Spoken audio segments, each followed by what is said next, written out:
Hello and welcome to the Access Point. Thank you for joining us this evening. The Access Point is brought to you by Living Corporate, which is a digital media network consultancy focused on workplace diversity, equity, and inclusion. Living Corporate centers and amplifies Black and Brown voices in the workplace through digital media production and business-to-business consulting. The network offers a variety of programming, including the Access Point. The Access Point is a weekly webinar focused on preparing Black and Brown aspiring and experienced professionals for the workforce by having the real nuanced talks they don't know they need. During each episode, we examine real challenges you face at work and offer expert advice on dealing with your organization, your boss, your coworkers, and your career. Here's our disclaimer. The thoughts and views expressed in tonight's discussion do not reflect the views of any organization with which the hosts or guests may be affiliated. I am Dr. Wendy M. Edmonds, and I am an author, followership coach, and professor with a research focus on toxic followership. Simply put, why do people follow bad people? I am not alone. I'm here tonight with my awesome co-host, Dr. Lonnie Marsh Jr. Thank you so much, Dr. Lynn. Lonnie? All right, so I'm Dr. Lonnie Morris. I'm a management consultant and professor. I spend my time helping people unpack all of the crazy challenges at work and making sure that people are spending less time with bad people and figuring out how to do things differently. I'm excited for our conversation this evening. We are talking about me versus we in the workplace, particularly for Black and Brown people. And what does it mean to have a sense of community and to embody the adage of it takes a village? We know that a lot of organizations espouse that value, but sometimes it means something different for us. We are excited to have our guests this evening. Our guest is Mr. Jarrett Arrington, who is the Director of Operations at Thermo Fisher Scientific. In his role, Jarrett provides financial leadership, for $6.2 billion in manufacturing operation with sites all around the globe. He has extensive leadership and finance experience, having worked as Director of Sourcing and Procurement for DaVita, a Fortune 200 healthcare company specializing in chronic kidney failure. Prior to DaVita, he held several finance leadership positions for global manufacturers. He is a graduate of Morehouse College and the Bachelor's in Business Administration. Jarrett, welcome to the Access Point. Thank you for having me. Excited to be here. Is there anything I missed that you want to throw in the introduction? No, I think you got it all. All right, so let's start this out, right? We know we have been propelling this idea of it takes a village, and we talk about that most times in our own small communities, maybe at home or with our friends and our family. But let's apply this to the workplace as we start to unpack what's really happening right now. My question to both of you as we begin is, what does it take to build community at work, and why is that important for us? And I'll tell you why I want to start here. I saw something in Indeed maybe the last week or so, and they've got an article around how to build community at work and why it's important. And they said, though, why is because it's around creating supporting networks, growth opportunities, personal investments, improved collaboration, increased productivity, and effective communication, and maybe we get to satisfaction with that. The how, they say, is we've got to define collective values, customize training, organize full team events, I hate that one, and focus on mutual accountability. That sounds very general. What does community mean for us at work, and why is it important for us, and how do we get there? Jared, why don't you start us out? Community is really important. I think of that as a group of folks where you can draw connections, where you may have the ability to create psychological safety or build trust, where you may not in other groups or other spaces. When I think about me versus we in the workplace, those are really community is some of the folks where you think I'm having an experience and I want to talk it through very candidly, or I want to be able to speak very candidly off the cuff. That's not always appropriate in every space. And so, just kind of getting a lay of the land and feeling like you've got some belonging is where I think community adds real value. I love that. Dr. Wendy, what are your thoughts? Yeah, it also helps because the more time we spend with people, we get to know them well. And so when things don't go as planned and certain things happen in the workplace that could make the setting unpleasant, you can have that conversation. And so it's important to spend that time. We're at work for so many hours. We spend so much time there that there are people who say, I don't come to work to make friends. No, but we do come to build community. And the safe space is far more important. But I also think just relating to one another and being able to understand that someone may just have a bad moment and they may not be a bad person. And that only comes with when you understand each other in a community setting.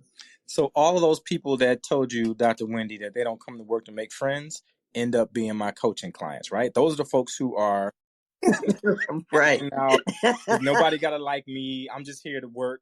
And it creates such havoc at times. And we've talked about this over the months at the Access Point when you are 100% task focused versus a combination of task and relationship, right? And so if you're only looking at doing the job and not recognizing the significance of the people that you're doing the job with, that's how we get to me versus we.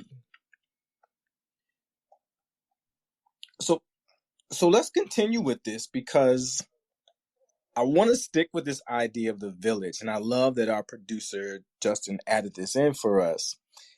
I saw something, and this was at the beginning of, I want to say the pandemic, but remember the beginning of the pandemic was when we were experiencing this great racial recognition with the workplace. And so summer 2020, Huffington Post had this piece called, Here's what it looks like to support Black people at work.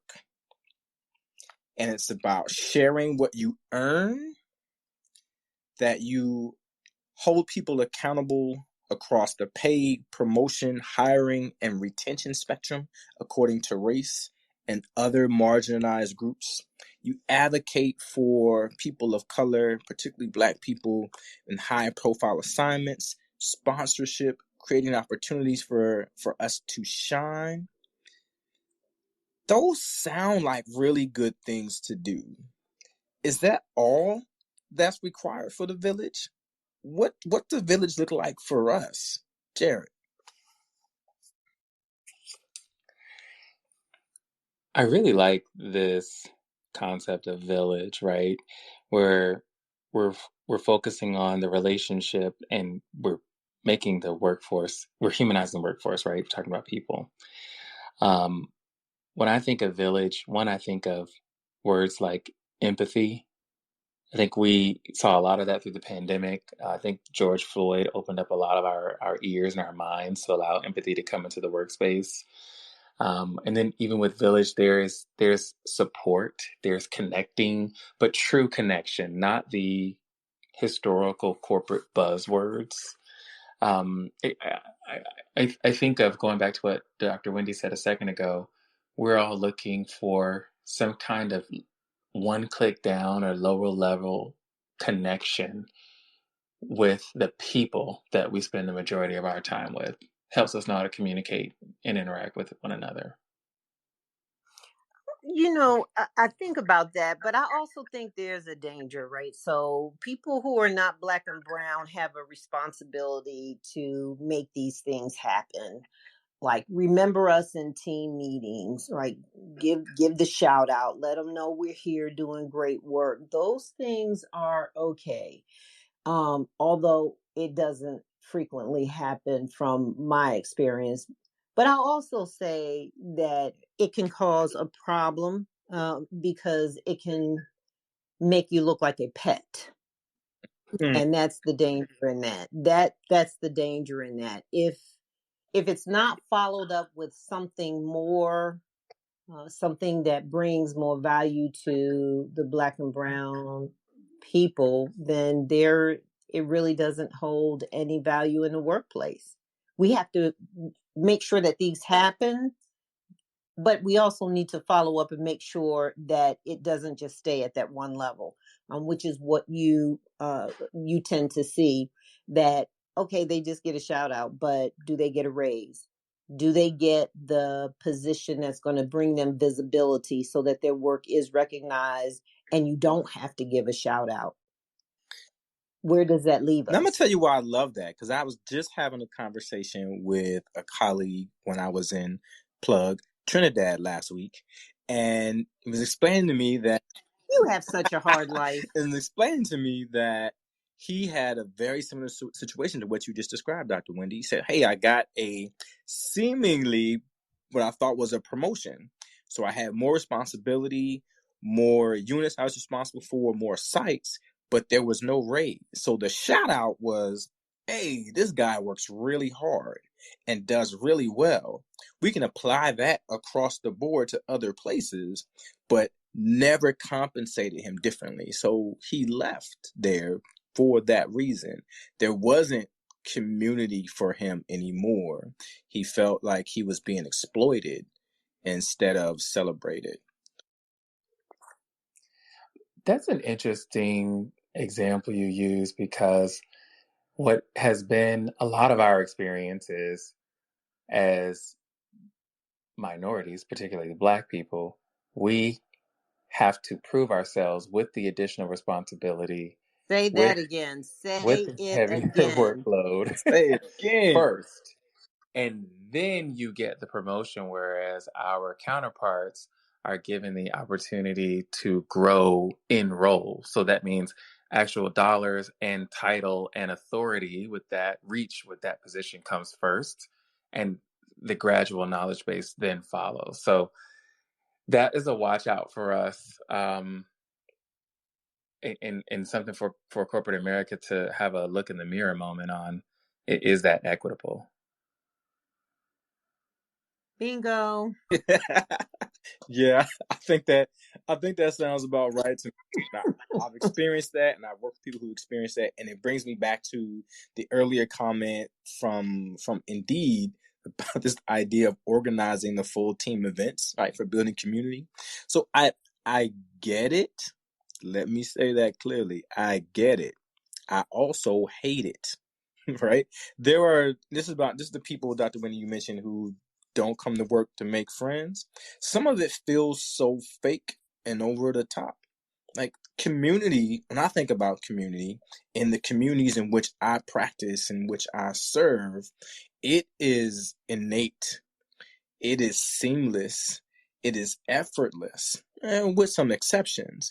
But sometimes the community overlay at work feels so contrived that it feels less authentic and makes work feel even more stressful, particularly if you are in this spectrum we're talking about, possibly being the pet who is being celebrated, that now people begin to look at you differently. So it's not that we are highlighting Dr. Wendy and her accomplishments. It's like, oh, here comes Wendy again. And remember that the village stops at 5 o'clock. Come on now, it's your better. I'm turning the village off. So let's tell the truth. After 5, it's over. When I have been in a position where I've seen colleagues out in a restaurant, and the eyeball is, please don't come over here. Please don't come to this. Don't. And that is the expression of really not even wanting to acknowledge me. And the first time I experienced that, I was stunned. Like, what? But then I realized that village mentality, that community, is for the 9 to 5. And when it's over, it's over. I love that, because said differently, the village has terms. Whoa, I didn't experience. I didn't experience a hard stop of the village at 5 p.m. but I have been in a role where we are a village so long as things are pleasant. And so if you think back to 2018 when a lot of private views or personal views were coming into the workspace as racism began to be pointed out, favoritism was pointed out. Okay, well, now I'm no longer a part of this village because it may not serve me to speak up for particularly Black people that were getting the short end of the stick, for a better phrase. So I love what you're saying there, but my village at that point was 24 hours, so long as things are good. Oh wow. It had boundaries. There were boundaries. Yeah. And so the boundaries, it makes me think of multiple situations where I thought I was part of a work community, as we're describing now. But to your point, Dr. Wendy and Jarrett, when we were away from the traditional workspace, you didn't see that same behavior carry over. I mean, I have traveled to other continents where colleagues have been there and we've never at the same professional meeting, and we've never crossed paths there for 4 or 5 days in Europe, and we're all at the same meeting, and I never ever see them. I'm never invited to be part of their brunches or their lunches or their dinners after sessions or their small conversations, and they've never come into the spaces where I'm presenting or sharing or being featured. It's like, okay, you're all right here, but you're not all right there. It just speaks volumes. Jeez. That's all right. That's why there are boundaries, right? So I can turn them off too. So let's take this a little bit further.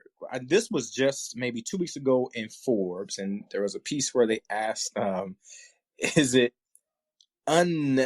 unnecessary competition between people of color at work because of these reasons, because of the boundaries around community, because of how we define community and our expectations of that. And they looked at, particularly with Black women, I think some of this carries over to Black men as well, that 50% of Black women, and Jared, I know you're going to speak to this, report being the only or one of few Blacks in the room in their workspace. And because of that, there is constant scrutiny and there is increased pressure, and that the work environment feels highly toxic because of the only stance or the one of few stance. What does that create for us? And how do we get around that? There's a business I worked for that talked about everybody's carrying an invisible backpack, and the things that they bring with them are figurative bricks. And one of the heaviest bricks in my backpack since I've been working is being the only. And so, imagine, my experience is this. I'm in a room. Everyone's laughing. Everyone got the reference. I have no idea what people are talking about, and what I heard wasn't funny. Wow. Yeah. I mean, like all day long, right? Or, hey, what'd you all do over the weekend? I don't even know what some of those things are. I've never heard of that before. I don't even know it right now to call its name. And the one I love is, I got feedback one time that was like, "Oh, you're really nice." Now, anybody that knows me would say, "Wow, you got feedback that you are really nice." And I'm like, no, but if I actually show that side of me, I have to self-regulate a lot in tense environments and heightened environments, right? Because if I go that 1% too far, then I'm the angry Black guy. So there is a heavy brick to always self-regulate and to try to fit in. And to your point earlier, do I go to that dinner that I was invited to? Yeah, okay, I go. Was it a real invite? I'm not sure. But will I know any of the references when I get there? Yeah. That's sad. Reminds me of, and I have multiple clients I've worked with who experience this. There's always this language and jargon from the organization, and people feel left out. So even if it's less social, right? lots of acronyms of things, or people that are referenced in meetings that I've never met, or they've never met or never heard of, and operations that don't really fit with the job that you do, but everybody else seems to understand the connection, and they're continuing to have the conversation and never taking the time to bring you into that space, never taking the time to shepherd you to that knowledge. And it creates this distance and dissonance so that the community is broken. My question, Dr. Wendy, before you respond to this is, as we think about what Jarrett just described, and I love this idea of this backpack with the bricks, the invisible backpack. I do too. Is there something specific for us when it's me versus we in this regard? I think we don't have to always say something to make a point. The experience itself is degrading. The experience is harmful, and we tend to deal with it, suppress it. Like Jarrett said, he has to regulate his emotions. And I remember how, I always feel going into a space as a professional, right, Jarrett? You go in as the colleague, but they see you as less than. So we don't always have to use our voice. So you don't have to give the appearance that you're the angry Black woman or the angry Black man, But I but am. you have I'm to. sorry. Go ahead. No, No, go I'm ahead. saying, but I am the angry Black man. You go ahead. but you have to let them know in a different way.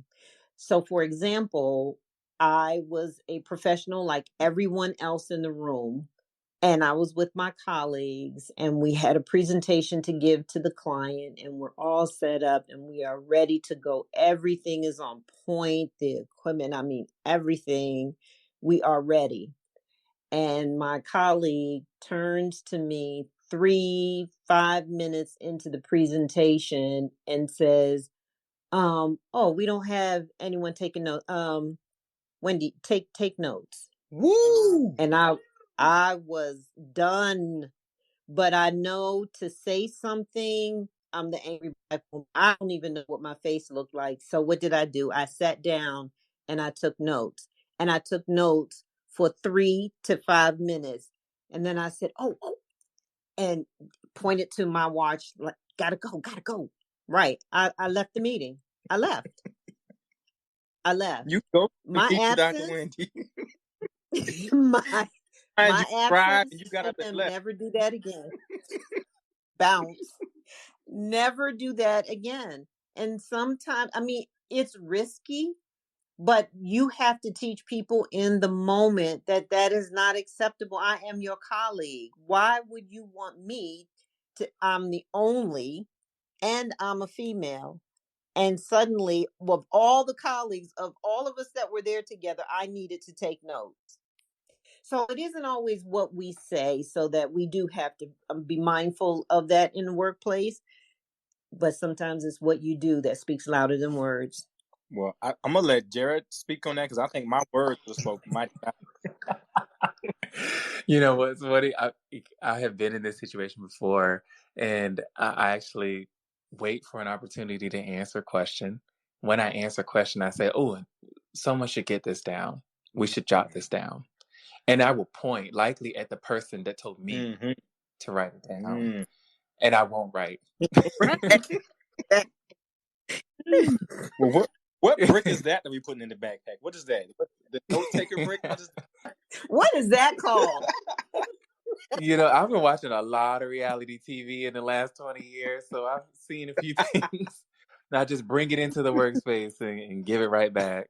So this is a really important topic, and I want to bring in something that I just saw in a study in the Journal of Gender, Work, and Organization.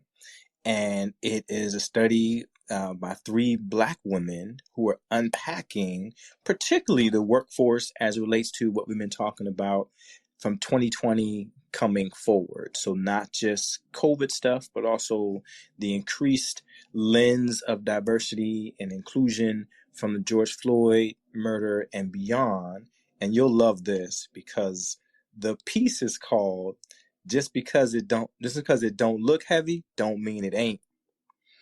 And so this is definitely speaking to the backpack with the bricks, right? And it says, so in their findings about Black people's experience in work since this time, so in the last going into 3 years, that there's an interest convergence, that when we end up working harder because of these pressures outside of the community, right, standing outside of the community, that as Black and brown people, there's confusion about, is there real, true investment in change?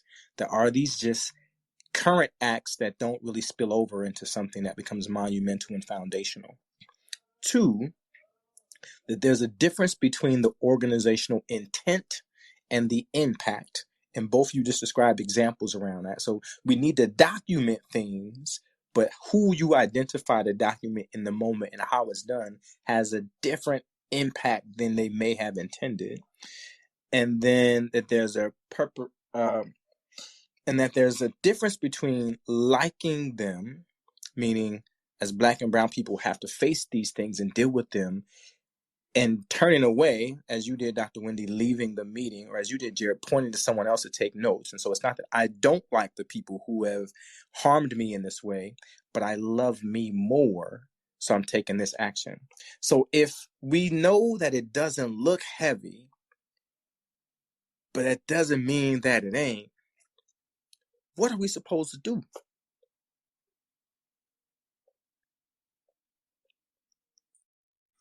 Ooh, that's silent for a reason.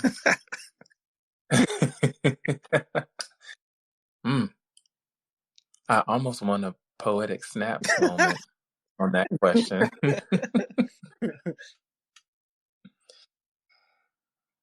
When the question comes, it doesn't look heavy. I can't help it, but my mind goes to, even does it look heavy? Maybe. Or do our counterparts just not recognize it? I mean, how many of us have heard something from our counterparts, right, that was wildly offensive or inappropriate, but it seemed like nothing, and then that was a teachable moment. And so I feel like maybe it doesn't look heavy because it doesn't have to look heavy to other people. Wow. Or maybe it doesn't look heavy because we have dealt with it. And so Right. it doesn't look heavy. It has the question mark at the end. So funny that you say that. We dealt with it so long. Y'all may not know this. I'm from the South. Dog laying on a nail, howling all night, several nights in a row. Neighbor comes out and says, "What's wrong with your dog?" Dog owner says he's laying on a nail. Neighbor says, "Well, why does he get up?" Dog owner says, "It must not hurt bad enough." And I feel like, what's that point that broader corporate America is waiting for to buy in that it is hurting bad enough? Like, how much louder do we have to get? How much more noise and change do we have to either make or drive for? It's just got to be more. It's got to mean more. That's internal. That's going to come from internal. We can't do anymore.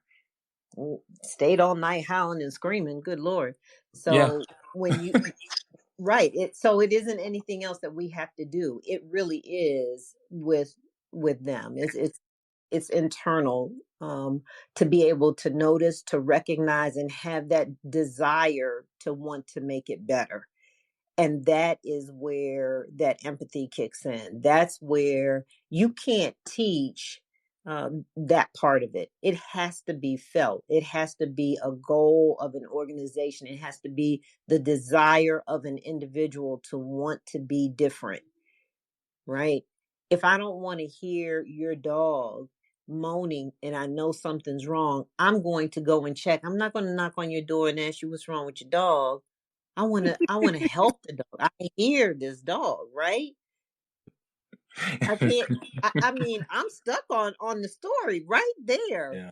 because this is how we feel in the workplace, and as a village and as a community, we do take care of each other, and so Mhm. that's the expectation in the workplace. Even if you don't come to work to be friends, there are certain things that we do to take care of each other to make sure that we remain whole, that we remain productive, and that we it's okay to have conversations in certain spaces and to take care of each other. And go ahead, Jarrett. One of the things you said a second ago, it's got to be an organizational goal. I really struggle with that because I think we need it to be organizationally recognized so that people are aware and there's some accountability. The flip side of that is it's been my experience when we talk about intent versus impact that after a while it just becomes a goal. Did we hit whatever KPI to show that we are being more empathetic and more Right. inclusive? And then that's when it gets weird. Yeah, it's like checking the box at that point. Totally. Yeah. And we see that often. I see it all the time in my work with organizations. And it makes me, the stories that both of you shared, particularly this dog one, and it resonates with me as well. It reminds me of people who are experiencing the pain and the trauma caused by their experiences of being outside of the community and not feeling like that it's communal. And they are raising their voice about it in multiple ways. So it might be through action, right? It might be speaking up in meetings. It might be deciding, well, I'm not going to do that thing anymore that I used to do. I'm not going to participate in that committee anymore. And it's recognizable.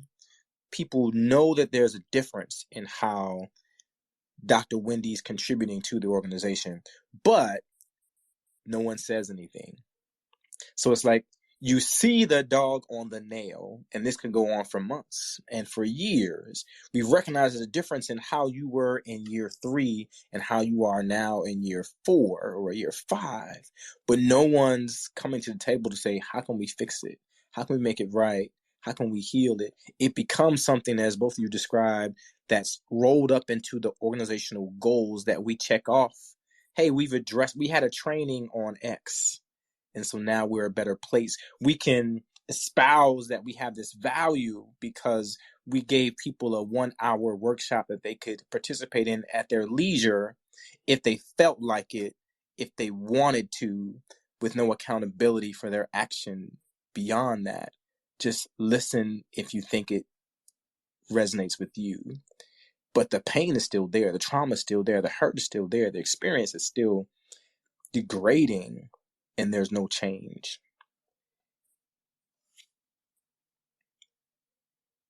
So I want to talk about this because when we describe community, what we're talking about with community, it makes me think of the notion of collectivism, right? That we are looking out for each other. And both of you mentioned that in multiple ways.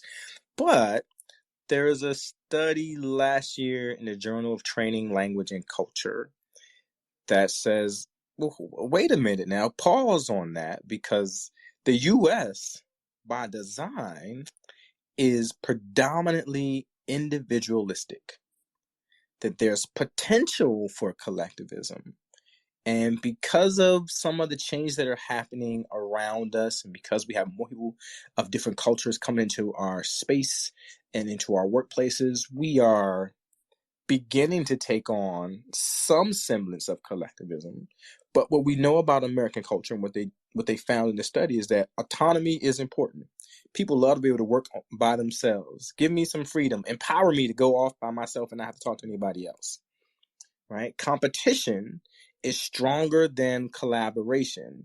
So I know when I look across the group, particularly in spaces where we know that Black and brown people may be one or one of a few, less than 10, less than 5, that we are competing against each other for the next big thing. And they are watching us and pitting us against each other for the next big thing.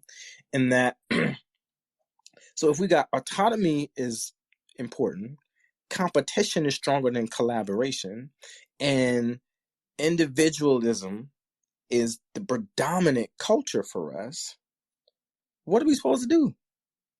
Because that seems to be what's trending, right? That's what's trending. What are we supposed to do? Are we living in our last days? Dr. Wendy. Oh, Jarrett, go ahead. I don't know that I've followed that thought. I mean, I read about that statistic and the theme. I think more today, I would want to see, is that data inclusive of executives or people at a certain phase of their career? And then what's the regional breakdown? Because from data that I've seen more broadly and my personal experience, I live in a market where there are not that many minorities. And the approach is, if you get there, you'll pull me forward. If I get there, I'll pull you forward. So I don't really see as much competition anymore within minorities and majority spaces. I'm going to agree in that it's not built for minorities to have to be able to compete. It's not enough of us in those spaces for competition. So I see it more as individualistic. It turns out to be that way because of our position in organizations. Yeah, that makes sense to me. I definitely think in this study they were talking of the broader culture, not just for Black and brown people. So they're saying, here's what we're up against, right? And so if the predominant culture is individualistic, how do we fight against it? Oh, forgive me. I interpreted that Oh, not a bit not a problem. differently. Not a problem. I do think that competition is a part of competition. Individualism um, is a part of our culture, right? There can only be one number one, right? So I see that. I just think maybe more recently, it's not as intense as I've seen it in the past. Yeah. But I'll say that we've seen this in so many other industries as well. Let's take the R&B music industry. Are you about to sing, When Wendy?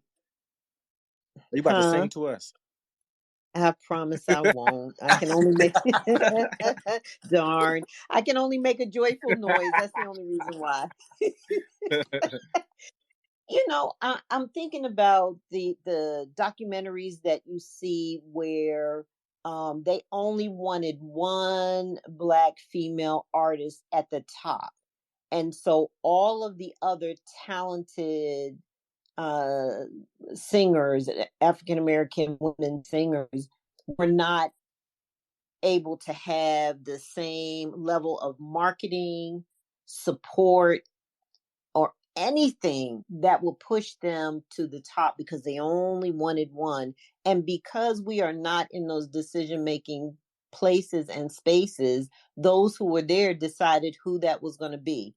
So whenever it was Whitney Houston, all you heard was Whitney Houston. She was at the top. They did not make room for anyone else. They only allowed one person.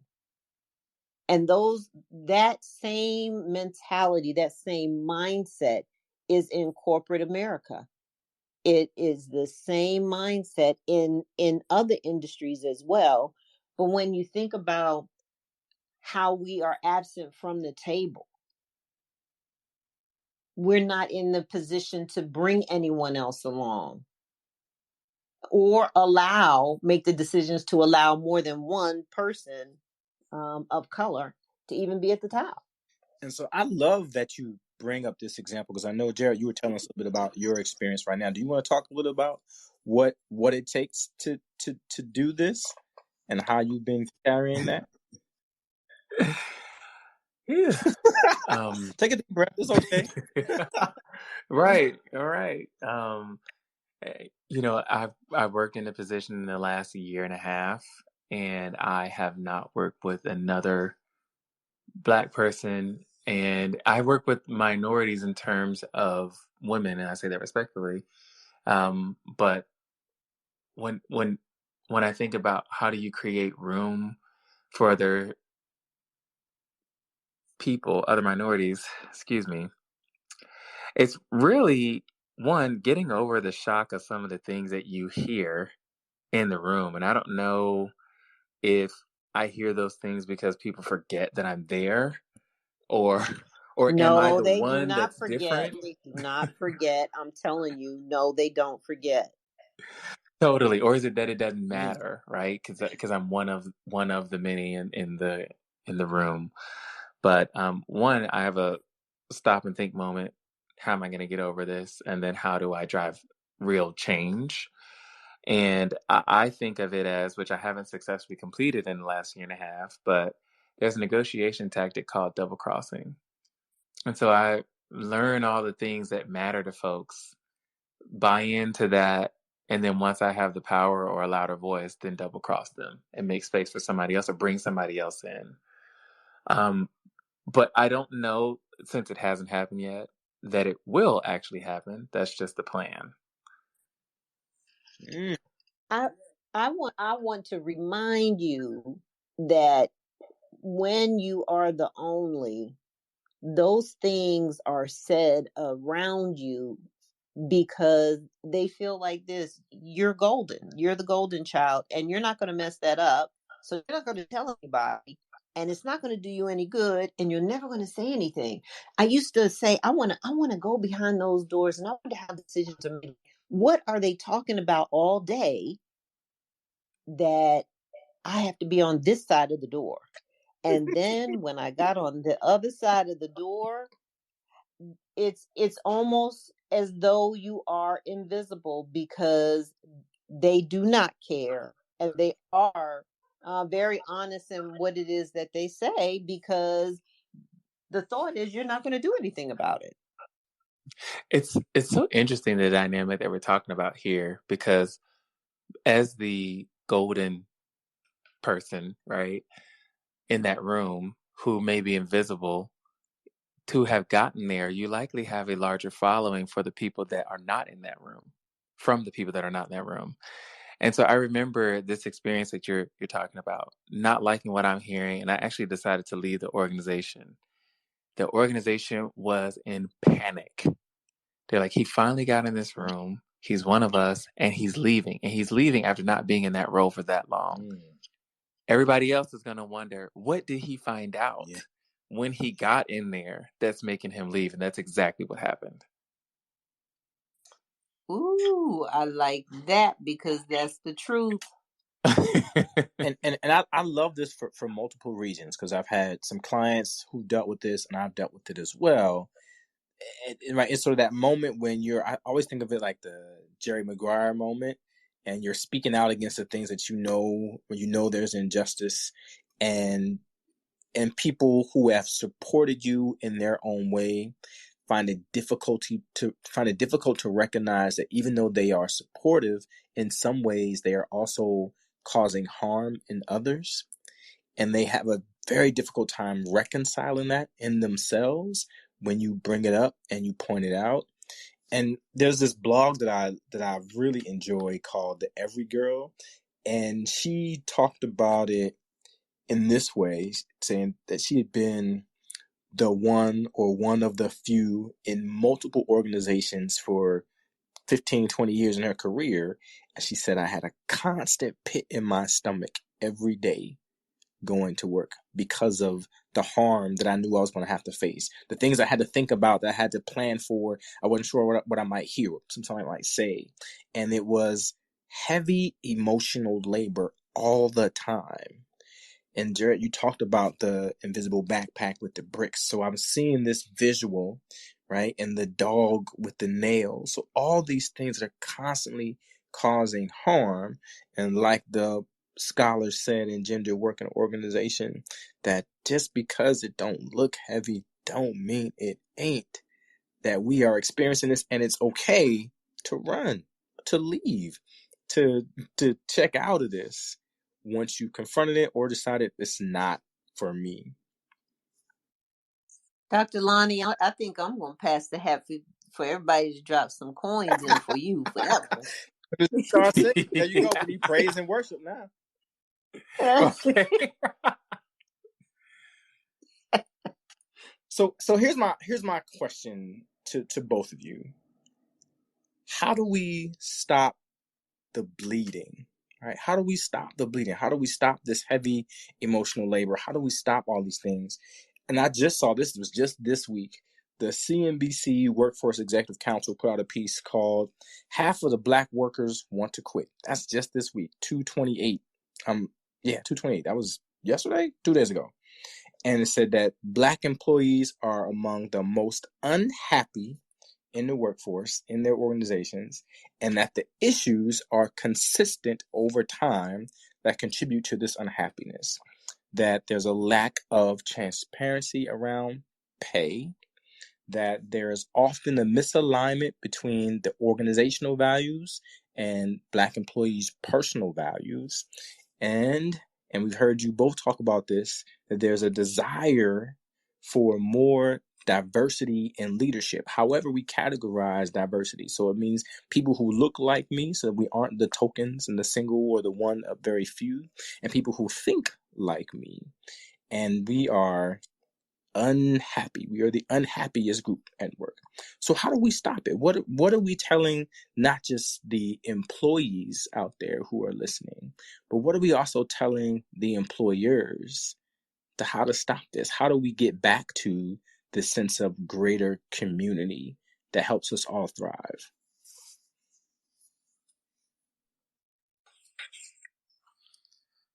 I think we're getting some help on the pay transparency in terms of a range, but not necessarily down to the individual.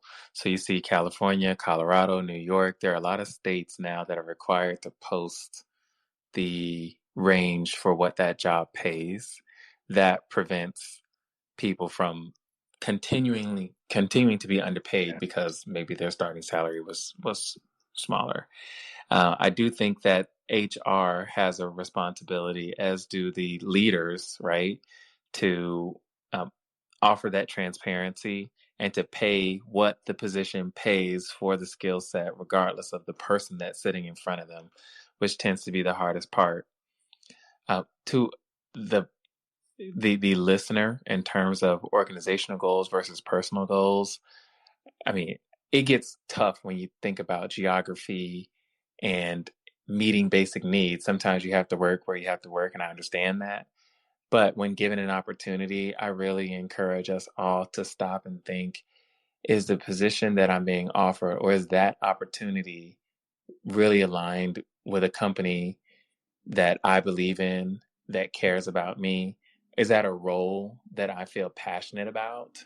Or am I just taking it because it's better than where I am today, but eventually may lead to some other unhappiness? Sorry about that.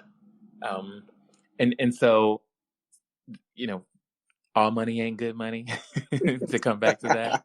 That's right. That's right. Okay. Sometimes I'm like, you getting paid too much money. Do you know what else is coming along with that money? And then the diversity component, you know, I just think not letting our foot off, you know, the figurative neck, right? In terms of, if you say that you're going to drive change, I want to see it. And it shouldn't take longer than 12 months. I want to tell you, I've seen businesses stand up operations in territories that they knew nothing about, going through governments that moved the slowest, and they did it overnight because there was a dollar to be made. Yeah. But when it comes to finding talent that is within 20 miles of an office, somehow that takes 20 years. Ooh. And I don't buy that, and it's outrageous. How about working for a company that was, excuse me, global? And the first thing they said is, "But we did try to find Black people. We just can't find one. Not in the whole wide world." Really? In the whole wide world. In the whole wide world, The you're a whole global wide company. world. You're a global company, not anywhere.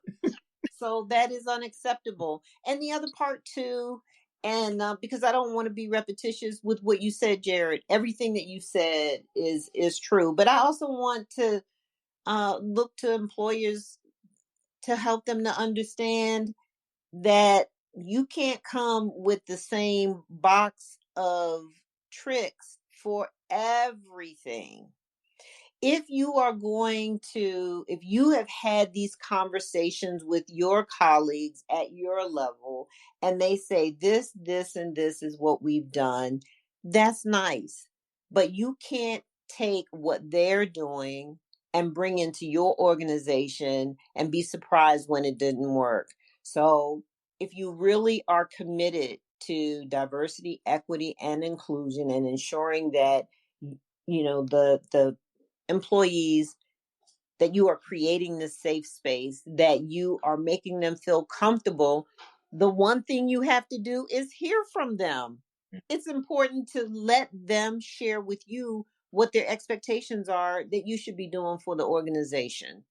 And then you can create your own little box and make sure that everything that's in there you apply to the organization so that it is successful and that your employees are successful as well. Oh, Dr. Wendy, you always warm my heart when you have these little moments. I appreciate it so much. I feel like you are always giving us the Auntie Wendy advice what to do. I feel like you're always saying reclaiming my time every time you get into one of these moments. So for both of you, I want us to reflect on what we've talked about today.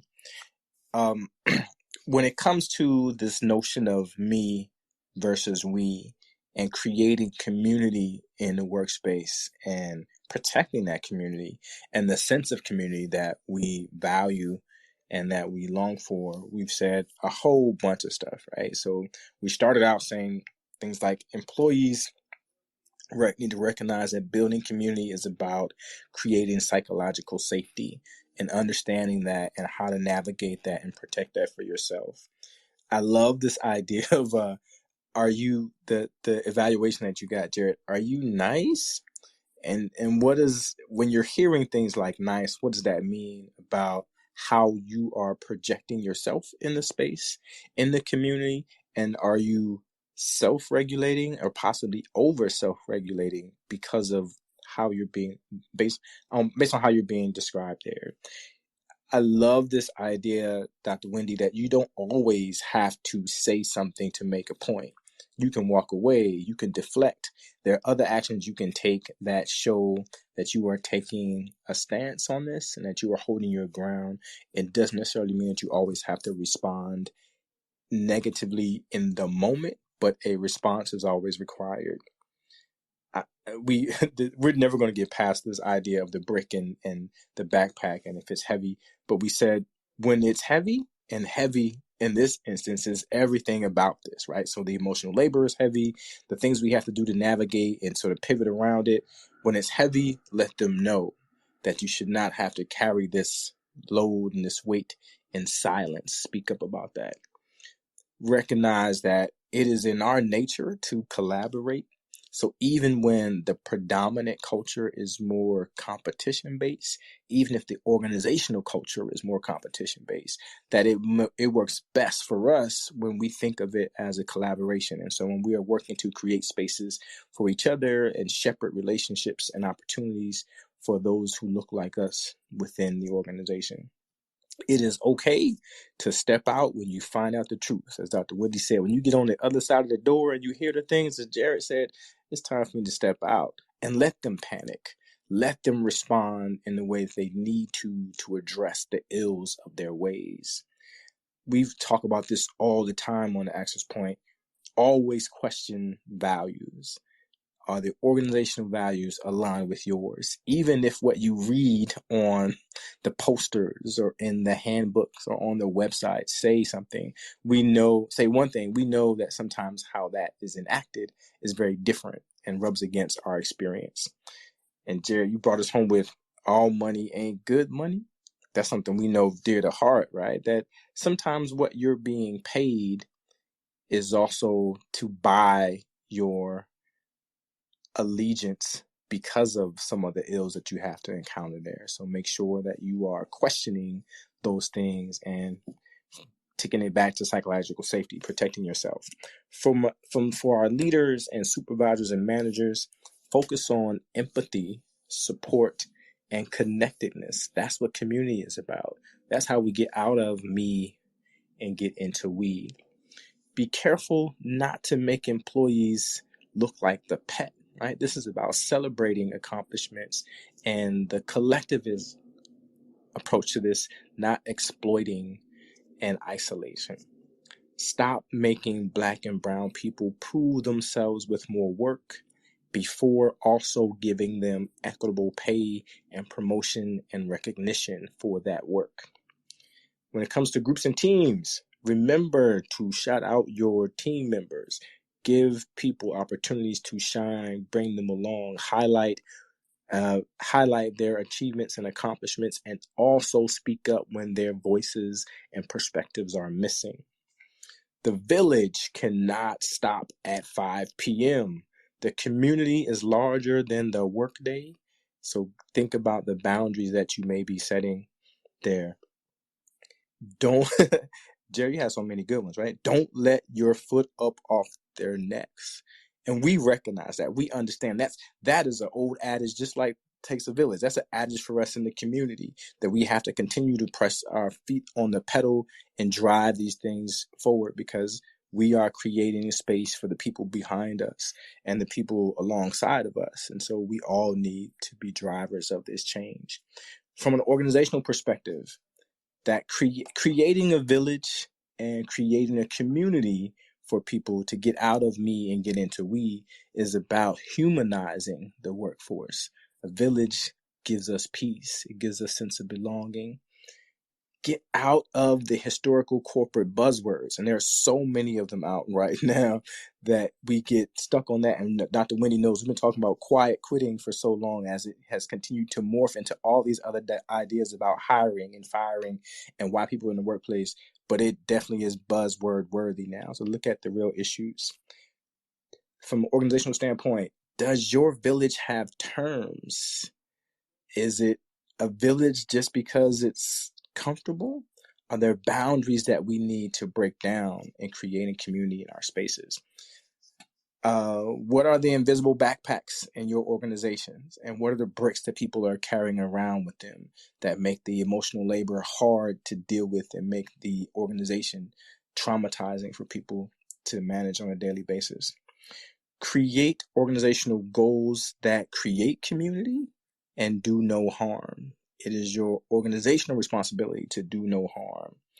Recognize when there are two experiences happening on opposite sides of the door and eliminate those types of differences.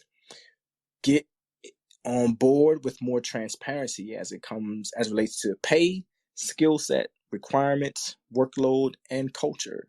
Those are things that bring people into a community. Transparency is a driver of that. And the last one is apply your business strategy. When you can go into a community that you know nothing about and set up a new operation that is profitable within 12 months, do that same thing with your people strategy. The skills are there in our organizations already. So, Jarrett, Dr. Wendy, when we think about all of these things collectively across the board that we've learned today about creating community, getting out of me, moving into we, what is the tax that we pay for not heeding this advice? So what's the Black and brown tax? If people are listening going, I don't care what they said, what's the cost? Dr. Wendy. I am going to go back to the backpack. And the cost is, if you don't heed, if you choose not to heed, if you're unable to heed, the backpack will get to the point where it will cause you to buckle at your knees. Well, that was sad. It's real. That's real. Jarrett. If we do nothing, I actually think we unwind the progress that's been made in a lot of the spaces. We talked about some ever-present challenges, but I don't want to overshadow that today is different than yesteryear. But that's because we have done something. So do something, because doing nothing is too expensive. When nothing's too expensive. Can you hear that? That's a snap. That's what that is. That's a snap for Jarrett. I think for me, it goes back to this the story of the dog and the nail, that when there is visible pain that people recognize but have difficulty breaking away from that pain, and that metaphorically applies in so many ways, and we see that in so many situations and so many instances in work and beyond that, particularly when it comes to community in and outside of the community, that the damage is lasting. There are people, and Dr. Wendy, we know this from when we did When Leadership Fails, there are people who have experienced harm at the workplace 20 years ago, and those things still bother them today. So part of what we're saying is, if you don't heed the advice that we are offering today, as we're reflecting on moving from me to we, that the damage can be everlasting. You might think you moved on from it because you left the organization, but you'll be talking to someone else 20 years from now saying, let me tell you what happened to me in 2022 and why it's still driving me crazy. Jarrett, thank you so much for joining us for the Access Point. We appreciate your expertise and your contributions to this conversation. It has been a pleasure. Dr. Wendy, it is always my pleasure to be a co-host with you on this show. I appreciate your time and your expertise. For those of you who are listening, thank you so much for joining us this evening. We are the Access Point. You can connect with us on all of your socials. If you look at Living Corporate, we're on the web at livingcorporate.tv, on Twitter at Living Corporate, on LinkedIn, Living-Corporate, on Instagram at Living Corporate, and you can get the Access Point anywhere where you get your podcasts. Like, comment, share, subscribe. If you want to join us live, we are at Twitter Spaces on Thursdays at 7:30 p.m. Eastern. Thank you so much for your time, everybody. Good night. Thank you, Dr. Lonnie. Thank you, Jarrett. Thank you.